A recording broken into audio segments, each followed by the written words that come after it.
Subscribe to Mufti Akmal Mujahid online and press the bell icon for more videos.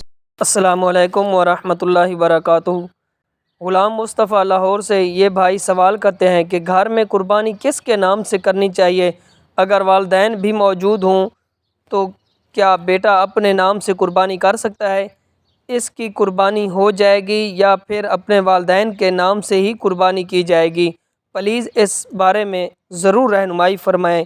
دیکھیں، قربانی جو ہے ہر اس مرد اور عورت پر واجب ہے جو بالغ ہو، عاقل ہو، مقیم ہو اور مالک نصاب ہو۔ اب مالک نصاب یعنی کہ جس کے پاس 7.5 تولے سونا، 52.5 تولے چاندی ہو یا پھر 52 تولے چاندی کی جو قیمت بنتی ہے اتنی رقم اس کے آدمی کے پاس موجود ہو تو ایسا شخص قربانی کرنے کے معاملے میں مالک نصاب ہوگا، اس لیے قربانی کرنا واجب ہوگی۔ اب گھر میں اگر بیٹا ہے، وہ مالک نصاب ہے تو اس پر اپنی طرف سے قربانی کرنا واجب ہوگی۔ اسی طرح والدین ہیں، ماں ہے یا باپ ہے، اگر وہ بھی صاحب نصاب ہیں تو ان پر بھی اپنی طرف سے قربانی کرنا واجب ہوگی۔ بیٹی ہے، صاحب نصاب ہے تو اس پر اپنی طرف سے قربانی کرنا واجب ہوگی، یعنی جو فرد بھی صاحب نصاب ہے تو اس پر اپنی طرف سے قربانی کرنا یہ واجب ہے۔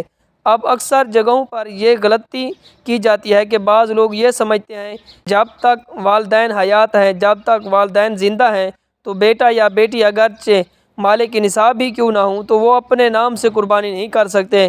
ہاں، جب والدین اس دنیا سے رخصت ہو جائیں گے تو پھر بیٹا یا بیٹی اپنی طرف سے قربانی کرنا چاہے تو کر سکتے ہیں۔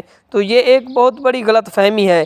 یاد رکھیں، قربانی جس پر بھی واجب ہوگی تو اسے اپنا واجب ادا کرنا ضروری ہے۔ ہاں، البتہ اگر کسی کے پاس طاقت ہے تو وہ اپنا واجب ادا کرنے کے ساتھ ساتھ اپنے والدین کی طرف سے بھی قربانی کرنا چاہے تو کر سکتا ہے، لیکن اپنا واجب چھوڑ کر اپنے والدین کی طرف سے قربانی کرے گا تو اس طرح سے ان کی طرف سے قربانی تو ہو جائے گی مگر اسے اپنا واجب ادا نہ کرنے پر گناہ ملے گا۔ لہٰذا جو لوگ یہ سمجھتے ہیں کہ جب تک والدین حیات ہیں، ماں باپ ہیں تو اولاد اپنی طرف سے قربانی نہیں کر سکتی، اگر کرے گی تو ان کی قربانی نہیں ہوگی، تو یہ ایک بہت بڑی غلط فہمی ہے۔ بلکہ جو شخص بھی صاحب نصاب ہے اسے اپنی طرف سے قربانی کرنا واجب ہے اور اپنی طرف سے قربانی کرے، اگر نہیں کرے گا تو وہ گناہ گار ہوگا۔ اگرچہ گھر کے 4 افراد ہیں اور چاروں صاحب نصاب ہیں تو ان چاروں پر قربانی کرنا واجب ہوگی۔ اسی طرح سے اگر گھر کے 8 افراد ہیں مگر ایک صاحب نصاب ہے تو وہ جو صاحب نصاب ہے اسے اپنی طرف سے قربانی کرنا واجب ہے۔ اگر دوسرے کے نام سے قربانی کرے گا تو اس طرح قربانی تو ہو جائے گی مگر جو اس کے اوپر واجب تھا وہ واجب ادا نہ کرنے پر اسے گناہ ملے گا۔ امید ہے کہ بات سمجھ آ گئی ہوگی۔ اللہ تعالیٰ عمل کرنے کی توفیق عطا فرمائے۔ Subscribe to Mufti Akmal Mujahid online and press the bell icon for more videos.